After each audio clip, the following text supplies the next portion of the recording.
Hi friends, ये है कहानी कैंप। बैजेस कलेक्ट करने वाला ही बनेगा चैंप। रेडी सैरी are you set? We are ready! Yes, yes, yes!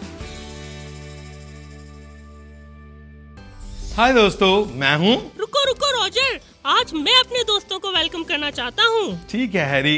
Hi दोस्तों, वेलकम टू कहानी कैंप। मैं हूँ आपका दोस्त हैरी। मैं पिंकी। और मैं रॉजर। हैरी, पिंकी, क्यों ना हर दफा की तरह अपने कैंप चीयर से शुरू करें? कैंप चीयर तो मुझे बहुत पसंद है।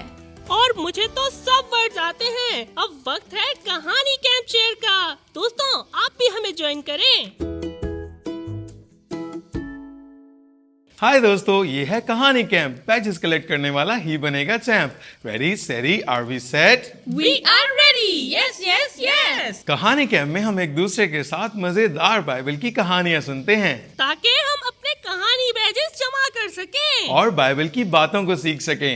और हाँ, मेरे पास पिंकी से एक बैच कम है, तो आज मैं कहानी सुनाऊंगा रॉजर। हाँ जरूर हैरी, सुनाओ। ठीक है, आज हैरी को मौका देते हैं। पिछली दफा कहानी मैंने सुनाई थी। मेरे पास आज बहुत मजे की कहानी है, तो एक दफा का जिक्र है। अरे रुको तो सही, जरा तुम याद करो, कुछ भूल रहे हो शायद। नहीं तो। तुम्हारी कहानी सुनने से पहले हमें खुदा के 10 अहकाम में से एक नया हुक्म सीखना है। तुम्हें याद तो है ना अब तक जो हमने सीखा? ओह हाँ, मुझे तो सब याद है। ये मैं तो बिल्कुल तैयार हूँ। मुझे तो पहले 3 हुक्म भी अच्छे से याद हैं। पहला हुक्म, हमें सिर्फ एक खुदा को मानना है। और दूसरे हुक्म में खुदा ने हमें बुत परस्ती करने से मना किया है। कोई तराशी हुई मूरत, जानवर या कोई भी दुनियावी चीज को हमने खुदा नहीं मानना।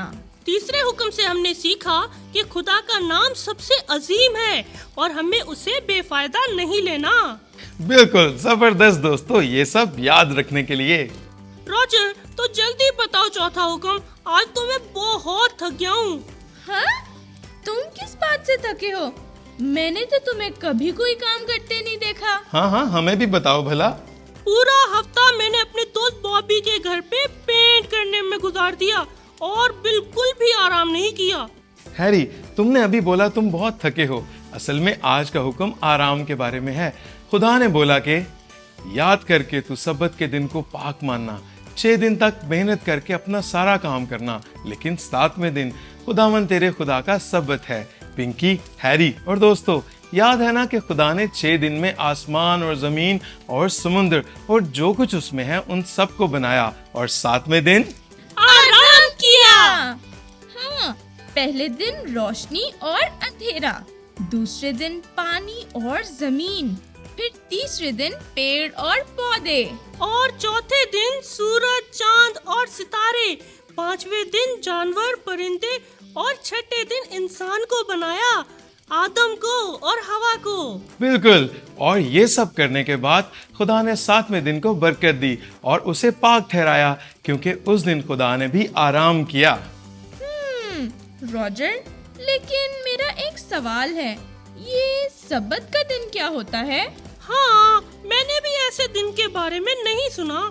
दरअसल सब्बत का मतलब है आराम करना, और 7वां दिन खुदा ने अपने लोगों के लिए सब्बत का रखा और आराम करने का हुक्म दिया ताकि हम उसके साथ वक्त गुजार सकें।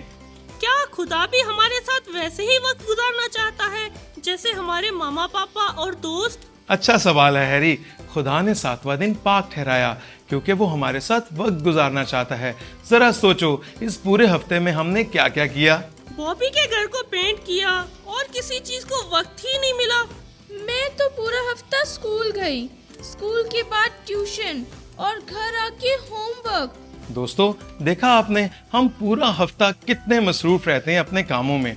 कभी दोस्तों के घर पेंट करने में, कभी पढ़ाई और कभी दूसरे कामों में, और इन सब चीज़ों की वजह से हम खुदावंद के साथ वक्त नहीं गुजार पाते। हैरी, जैसा अभी थोड़ी देर पहले तुमने कहा कि हमारे दोस्त, मामा पापा हमारे साथ वक्त गुजारना चाहते हैं क्योंकि वो हमसे प्यार करते हैं, बिल्कुल वैसे ही खुदा बाप भी हमारे साथ स्पेशल वक्त गुजारना चाहता है। और अगर हम ऐसे ना कर पाए और अपने कामों में ही मसरूफ रहे तो मामा पापा और दोस्तों की तरह खुदा भी हमसे नाराज हो जाता है। बिल्कुल सही कहा। अब तुम्हें इस हुक्म की अच्छे से समझ आ गई है, तो क्यों ना हम अपने दोस्तों के साथ मिलकर इससे मिलती जुलती कोई कहानी सुने। हैरी? हाँ हाँ, तो सुनो। आसिफ एक होनहार मेहनती क्रिकेट का खिलाड़ी था जिसको हराना बहुत मुश्किल था। बचपन ही से उसका कमरा ढेर सारे अवार्ड, मेडल्स और ट्रॉफी से भरा हुआ था। वाह, ये तो मजे की कहानी लग रही है। हाँ, आसिफ खेलता तो बहुत अच्छा था, मगर हफ्ता भर उसको प्रैक्टिस करनी पड़ती थी। मंडे से लेकर सैटरडे तक कड़क धूप में क्रिकेट की प्रैक्टिस करता रहता था, जिस वजह से संडे का पूरा दिन वो सिर्फ सोता रहता था। मगर आसिफ अपने घर वालों और दोस्तों को कैसे वक्त देता था हैरी? यही तो प्रॉब्लम थी। आसिफ अपने घर वालों और दोस्तों को बिल्कुल भी वक्त नहीं दे पाता था। हफ्ते भर की मेहनत करने से संडे को उसको सिर्फ अपना बिस्तर ही अच्छा लगता था। हर संडे आसिफ की मम्मा उससे उठाती थी, मगर वो चर्च जाने के लिए भी नहीं उठ पाता था। ये तो एक मसला है। आसिफ पूरे हफ्ते की थकावट से संडे को चर्च के लिए भी नहीं उठ पाता था, और पूरे हफ्ते में भी कोई ऐसा दिन नहीं था जहां वो खुदा को वक्त दे सके। आसिफ की मम्मा उसे काफी दफा इस बात को सोचने का बोलती थी।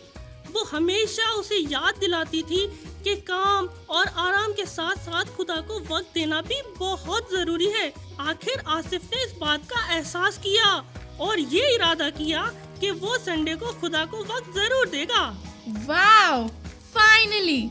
इस बात से तो आसिफ की मम्मा बहुत खुश होंगी ना? आसिफ की मामा तो खुश हुई, मगर सोचो इस बात से खुदा को कितनी खुशी मिली होगी। आसिफ अपने हुनर में बढ़ता गया और उसने खुदा को वक्त देने की अहमियत को जाना। वाह हैरी, ये तो बहुत ही अच्छी कहानी थी और ये हमें एक बहुत खास सबक भी सिखाती है। अब तो मैं हर सब्बत का दिन खुदा और अपनी फैमिली के साथ वक्त गुजारूंगी। और मैं भी। तो हैरी, आज की कहानी सुनाने के लिए ये रहा तुम्हारा कहानी बैच। वूहू!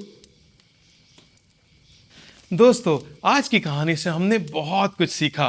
उम्मीद है आपने भी हमारे साथ सीखा होगा। तो हैरी, पिंकी, चलो देखते हैं तुम्हें और हमारे दोस्तों को कितना कुछ याद है, क्योंकि अब वक्त है कहानी क्विज का।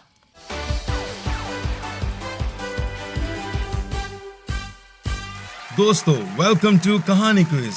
तो शुरू करते हैं आज के सवाल जवाब का सिलसिला। So ready, steady, are we set? We are ready. Yes, yes, yes. तो जैसा कि आप जानते हैं, हर जवाब देने के लिए आपके पास होंगे 10 सेकंड्स। तो ये रहा आपका पहला सवाल। सब्बत के दिन हमें खुदा ने क्या करने का हुक्म दिया है? वक्त की घड़ियां शुरू होती हैं अब। खुदा ने सब्बत का दिन पाक ठहराया और हमें आराम करने का हुक्म दिया, जैसा कि खुदा ने 7वें दिन पर खुद किया था। पिंकी, आपका जवाब बिल्कुल सही है। उम्मीद है दोस्तों आपने भी इस सवाल का जवाब सही दिया होगा। तो बढ़ते हैं हमारे अगले सवाल की तरफ। सब्बत का दिन पाक मानना बाइबल का 5वां हुक्म है। ए ट्रू या बी फॉल्स? मी इसका जवाब है फॉल्स, क्योंकि सब्बत का दिन पाक मानना बाइबल में 4था हुक्म है। बिल्कुल सही जवाब हैरी, जोरदार तालियां। तो सवाल नंबर 3, चौथे हुक्म में खुदा ने सब्बत के दिन को पाक ठहराया। ये हुक्म बाइबल की कौन सी किताब में लिखा है? ए खरूज 20वें बाब की 8वीं आयत, बी मत्ती की इंजील 4थे बाब की 12वीं आयत, सी जबूर 6 उसकी 10वीं आयत। ओ, ये तो मुझे पता है, बहुत इजी सवाल है। खरूज 20 बाब की 8 आयत में, क्योंकि 10 अहकाम खरूज की किताब में पाए जाते हैं। और पिंकी, आपका जवाब बिल्कुल सही है। हमारी आज की कहानी क्विज विनर हैं पिंकी। उम्मीद है दोस्तों आप सबने भी इन सवालों के जवाब ठीक से दिए होंगे और आज का क्विज खूब एंजॉय किया होगा। तो मिलेंगे आपसे कहानी क्विज के अगले राउंड में। Good bye.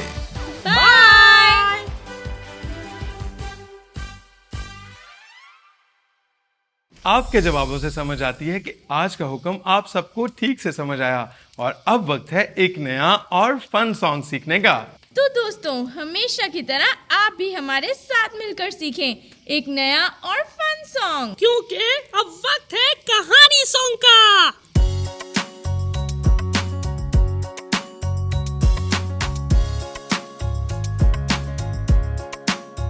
सबत का दिन है खुदा का, 6 दिन तक मेहनत करना, अपना सारा काम करना, अपना सारा काम करना। सबत का दिन पाक है, खुदा ने ये कहा है। सबत आराम का दिन है, ये हुक्म याद रखना। सबत के दिन सब मिलकर खुदा के घर को जाना, बाइबल की बातें सुनकर दोस्तों को भी सुनाना।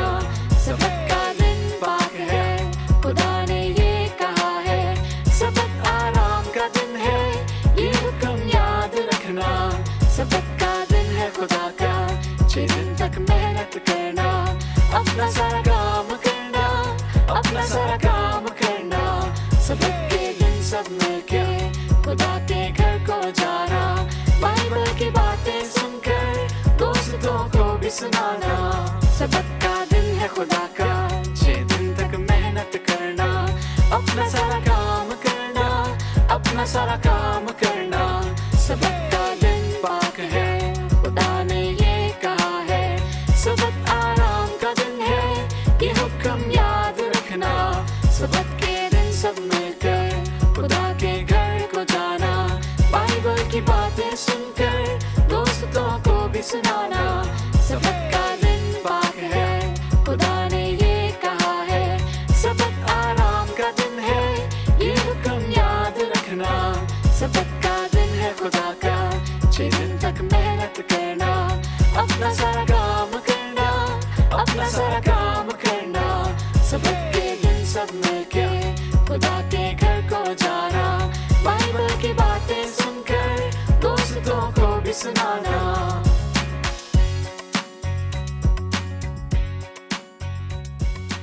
वाह, था ना फन सॉन्ग। उम्मीद है आपको भी आज की कहानी और ये गीत अच्छा लगा होगा।